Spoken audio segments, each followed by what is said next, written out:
Hey everyone, today I'm going to show you how I use these little composition blobs to start on my lettering composition, or even just for practice, because this is a great way to not be bogged down by the usual squares or triangles or circular layouts.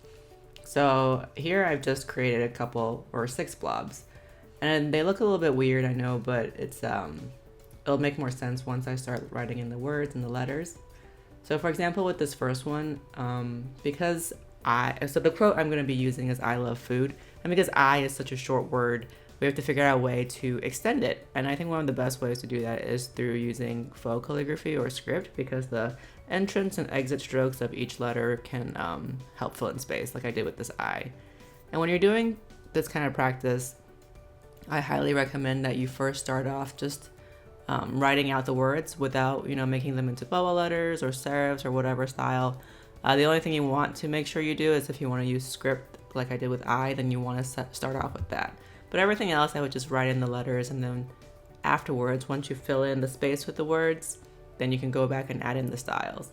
Generally, I do a lot of block letters or bubble letters because that is the easiest.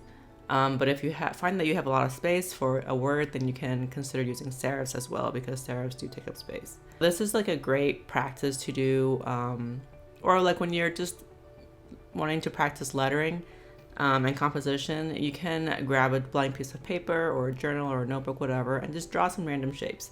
This helps in 2 different ways. First one is that, we get paralyzed with anxiety when we see a blank piece of paper and we don't know how to fill it in. So once you've put down some shapes and your idea is to just fill it in with words, then that kind of helps you get rid of that anxiety in the beginning. And the other way it helps is that it challenges you to create compositions that are a little bit different. So normally we stick to a square shape or a circle shape, or, well, for me mostly it's just a square or rectangular shape.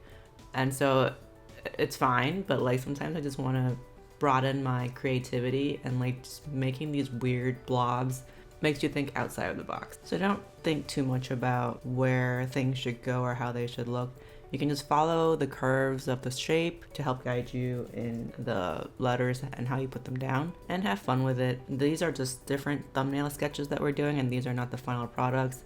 Sketches can come in handy in the future when you want to do a composition and you're maybe not sure what you can do. You can always flip back in your sketchbook or in your sheets of paper, and maybe some of these ideas will jog some kind of inspiration in you for your future composition. So again, this is just practice. It's just for fun. It doesn't have to be perfect, and you can always modify it. If you find that you like one of these compositions that you created and you want to make it into a big piece, again, it doesn't have to be an exact copy. It doesn't have to flow within exactly the shape. You can go outside of the shape. You can do doodles to fill in areas of the shapes that are empty. These are all possibilities. This is just a beginning, a way for you to, be creative without being too stressed about it, because it's for fun and it's a sketch. And again, you can erase if you want. I'm using a colored pencil here, just so that it's easier for you guys to see between the base shape and the letters and the words. But you can use pencil, you can erase if you don't like, but I highly recommend you either just start with a pencil, with a pen, or with a colored pencil that's not easy to erase.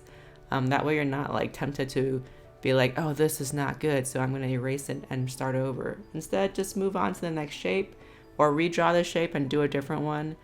These are all just ways of practicing and getting better at lettering and composition.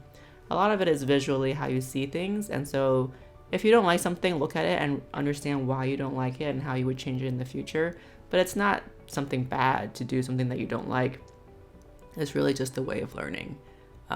What looks good to you. Again, beauty is in the eye of the beholder, so what might look good to me might not look good to you.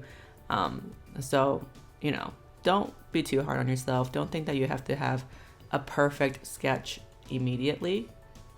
And sometimes I'll do a whole bunch of these and actually not like any of them, but like specific portions, and then I can combine those different ones that I do like into one final piece.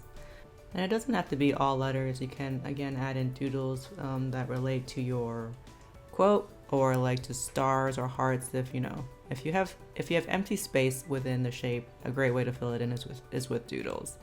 But yeah, I hope you guys have found this little tutorial useful, and you can use this as a way to create fun composition or just to practice. So thanks so much for watching, and I'll see you guys next time.